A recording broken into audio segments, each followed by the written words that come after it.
la segunda de las preguntas que forman parte de este segundo punto del orden del día. La segunda pregunta está formulada por el señor Amado Borrella, que dispone de 3 minutos para argumentarla y para formularla. Cuando usted quiera, señoría. Muchas gracias, señor presidente. Señoras y señores diputados, señora Pablo, bienvenida de nuevo a esta comisión.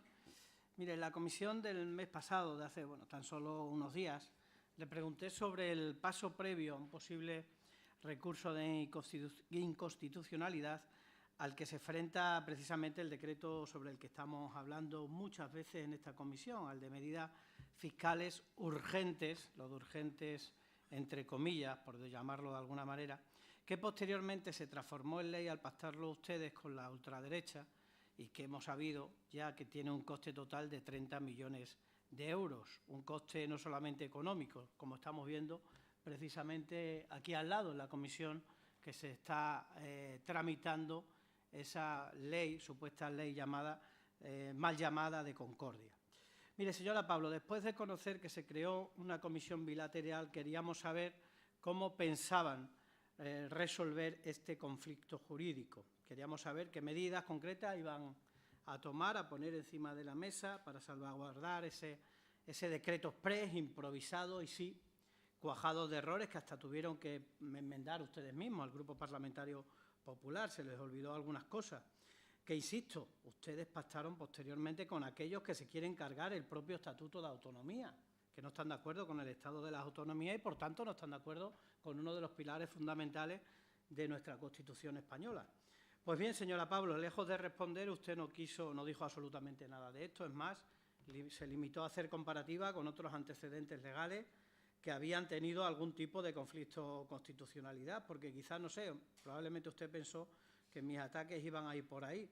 Es más, incluso puso ejemplos, los mayoritarios ejemplos que puso, pues fue del anterior gobierno del Partido Popular en la Junta de Extremadura, pero nada más lejos de la realidad. No nos interesan, ni nos interesaban ni nos interesan los antecedentes, porque ninguno de ellos se asemeja a este decreto, entre otras cosas, por el escaso nivel de ambición política y jurídica que tiene esta norma. De hecho, este caso no se parece a ningún otro, ni siquiera del antiguo gobierno del Partido Popular. Este le puedo garantizar que lo supera.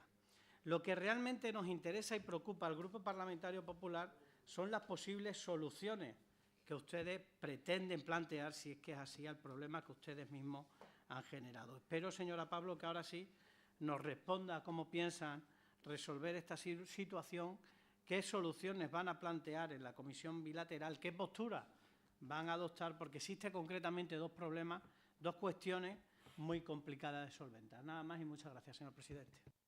Gracias, señor Amado Borrella. Para contestar a la pregunta, por tiempo de 10 minutos y por parte de la Junta de Extremadura, tiene la palabra la señora Pablo Mateo, cuando usted quiera. Gracias, señor presidente.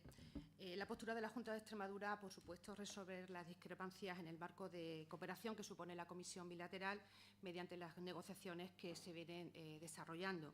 En la reunión que ya se ha producido se han expuesto los fundamentos jurídicos, jurisprudenciales, que sustentan los artículos que están cuestionados, la regulación de los artículos cuestionados, fundamentos que además se han complementado con un informe del Consejo Superior para la Dirección y Coordinación de la Gestión Tributaria, en el que hace referencia a la utilización o cómo debe ser interpretado el concepto de circunstancia personal y familiar. No obstante, para ser más concreta y para dar respuesta a la cuestión que me plantea, le indico que en relación con el apartado 6 del artículo 5, que es del decreto ley que venimos haciendo referencia, se ha puesto de manifiesto que la voluntad del legislador no es otra sino que facilitar la gestión de la Agencia Estatal de la Administración Tributaria y, de otro lado, reducir las cargas formales de los contribuyentes sin que en ningún caso, y así se ha puesto de manifiesto, se pretenda asumir la gestión del impuesto. De esta forma, en primer lugar, se ha puesto de manifiesto la pretensión del legislador autonómico ha sido dar cumplimiento, hacer uso de la competencia normativa que se recoge en el artículo 46.1c de la Ley 22/2009, cuando dice que es posible que las comunidades autónomas puedan regular la justificación exigible para la aplicación del tributo, pero especialmente nuestra intención es dar cumplimiento al apartado 6 de ese artículo 46 de la Ley 22/2009, artículo que, permítame que le lea, dice lo siguiente: el Estado y las comunidades autónomas procurarán que la aplicación de este sistema tenga el menor impacto posible en las obligaciones formales que deban cumplimentar los contribuyentes. En este sentido, la redacción dada el apartado 6 del artículo cuestionado, como decía, se pretende reducir la obligación formal de la entidad donataria, que en ningún caso se modifica, porque sus obligaciones formales siguen existiendo. Lo único que se ha planteado es poder agrupar en una única información, en un único certificado, en un único documento, todas las donaciones que se han recibido a lo largo del año, identificando, obviamente, quién es el donante, cuál es la cuantía y la fecha en la que se ha producido esa donación, en lugar de tener que emitir un certificado por cada una de las donaciones que se hagan. La información así obtenida, en el plazo establecido que se determine reglamentariamente, permitiría informar a la agencia tributaria como órgano competente para la gestión del impuesto de los potenciales beneficiarios de la deducción a través del modelo 993, modelo de declaración informativa relativa a las deducciones autonómicas que se envía por las comunidades autónomas a la agencia tributaria. Precisamente este modelo, el 993, es el que sirve para el control de las deducciones autonómicas. De otro lado, como decía, se libera de carga formal al contribuyente que se aplica la deducción e, insisto, se facilita la gestión a la Agencia Estatal de Administración Tributaria en el control de las deducciones autonómicas. En relación con el artículo 11 SESIES, lo que se ha puesto de manifiesto en relación con los planteamientos que se hacía por parte del Estado, en el que efectivamente, si bien la deducción no define una inversión o gasto que dé derecho a la aplicación de la deducción, lo cierto es que todo traslado de residencia implica al menos un gasto en vivienda, ya sea porque se necesite su adquisición o, de otro lado, porque se acceda a la vivienda en régimen de alquiler. Además, qué duda cabe que el nuevo residente tendrá que tener gastos de suministros relacionados con esa vivienda, contratos de servicios u otros gastos relacionados con el traslado. En nuestra tierra, quizás, posiblemente, la adquisición de un vehículo. Por tanto, aunque la redacción del precepto cuestionado no hace referencia expresa a gastos o inversiones concretas, ello no puede interpretarse como ausencia de ellos. Y como ejemplo de lo que estoy diciendo, me remito a la ley estatal y concretamente al artículo 19.2f de la Ley Reguladora del Régimen Jurídico del Impuesto sobre la Renta de las Personas Físicas, donde, como seguramente conoce, el Estado, el legislador estatal, permite una minoración de los rendimientos del trabajo en una cuantía fija de 2.000 euros, sin precisar qué gastos aparejados al traslado de residencia son fiscalmente deducibles, pero sí presuponiendo su existencia. La situación descrita en ese artículo que he mencionado, el artículo 19.2f de la Ley Reguladora del Impuesto sobre la Renta de las Personas Físicas, es lo que entendemos que la que se acomoda a nuestra redacción a ese supuesto. Es decir, la existencia se da por hecho de esos gastos, pero no se detalla. En cuanto a que no se considera una deducción por circunstancias personales y familiares, permítanme también que lea literal lo siguiente. Dado el carácter abierto del concepto de circunstancia personal o familiar, podría entenderse incluido en este concepto el hecho de residir en un determinado municipio considerado como despoblado, ya que esta circunstancia puede ser determinante para el acceso de una persona o de una familia a los servicios públicos de sanidad, educación, transporte, etc. Así fue recogido en el informe del Consejo Superior para la Dirección y Coordinación de la Gestión Tributaria en cumplimiento de lo dispuesto en los artículos 65.3, letras D y J de la Ley 22/2009, a la hora de informar respecto de la deducción autonómica por cambio de residencia a un municipio en riesgo de población regulado en la Comunidad Autónoma de Madrid. Quiero decir con esto es que el Consejo Superior, que depende del propio Ministerio, asume que sí que es una circunstancia personal y familiar porque, como he dicho, eso sí afecta a que una persona, una familia, en cuanto a los servicios, el acceso a los servicios públicos puede ser considerado circunstancia personal y familiar. Y lo que le hemos puesto de manifiesto al Estado es una realidad que seguramente y sobradamente ustedes conocen, que es la realidad demográfica de nuestra región. Seguramente que saben cuál es el porcentaje del suelo considerado rural en Extremadura, un 80%. Saben cuál es el problema que hemos tenido de despoblación. Los informes sobre los datos demográficos nos dicen que durante la última década ha habido una pérdida sostenida de población que nos ha llevado en el 2010 de poco más de 1.100.000 habitantes a tener poco más de 1.053.000.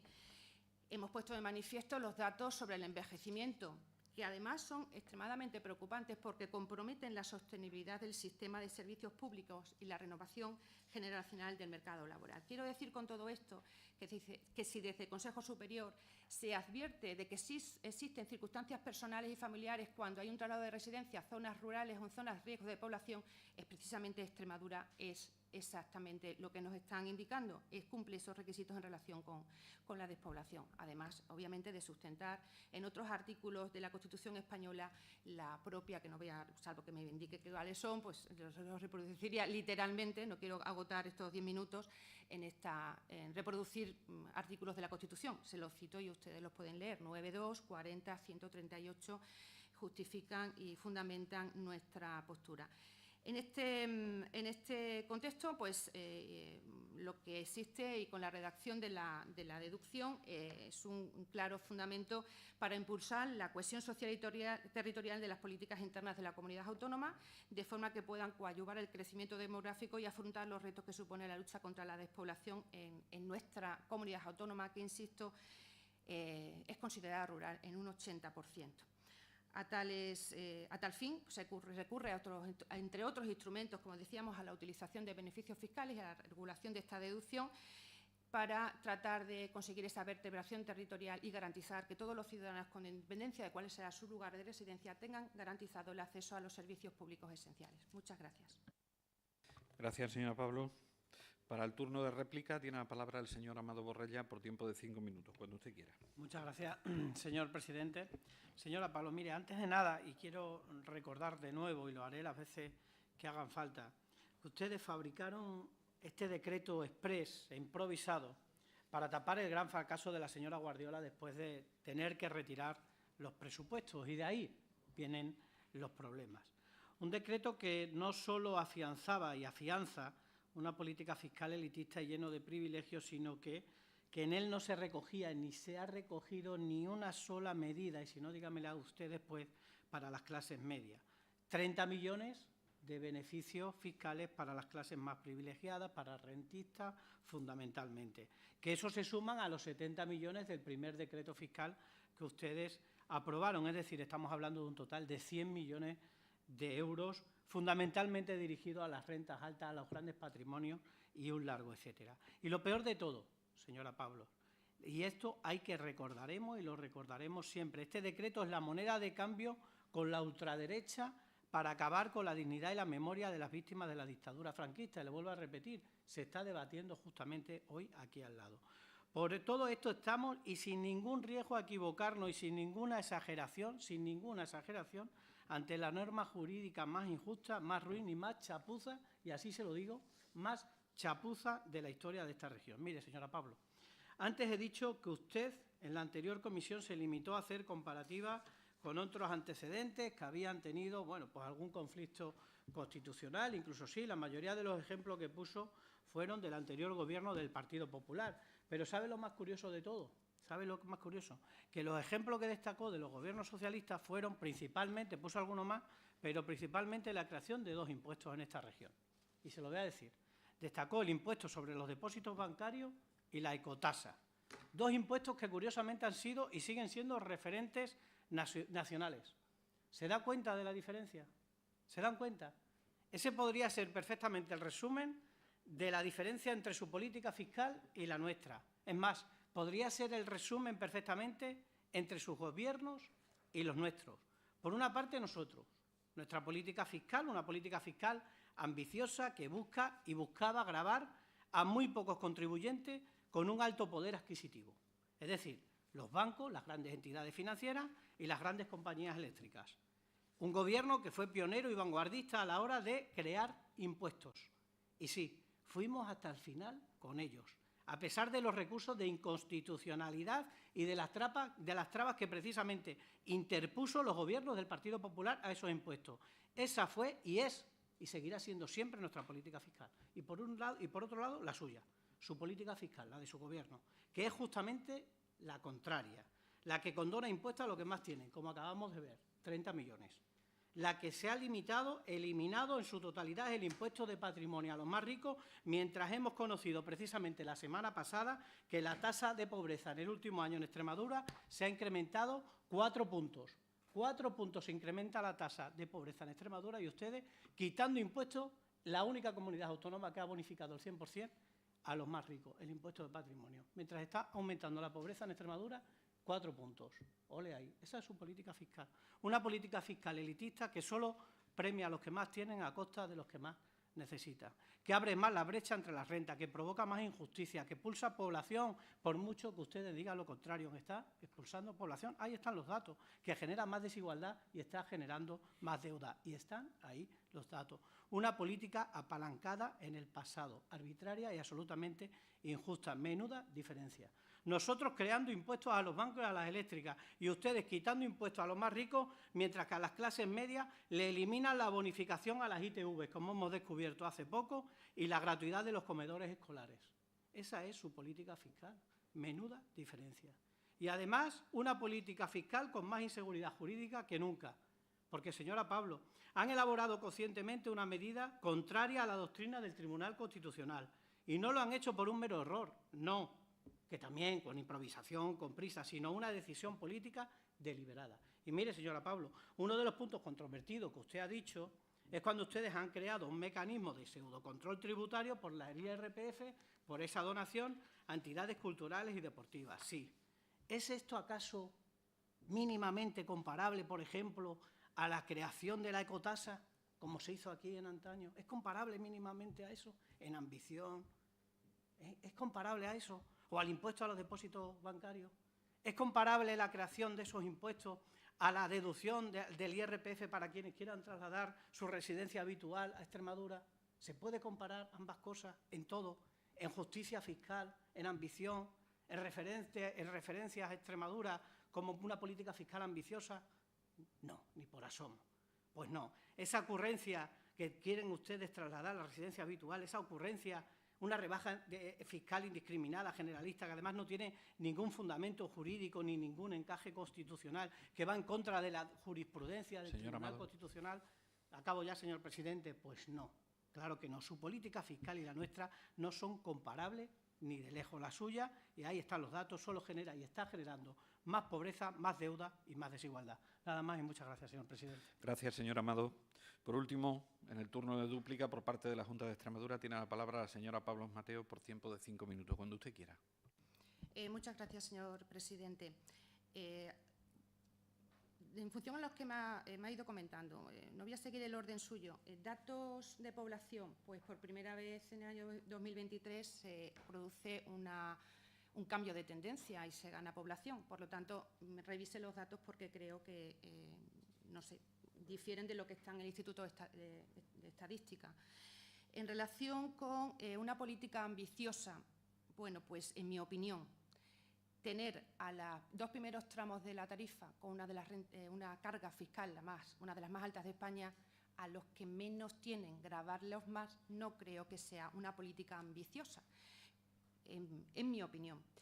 Ha hecho referencia, señoría, también a privilegios.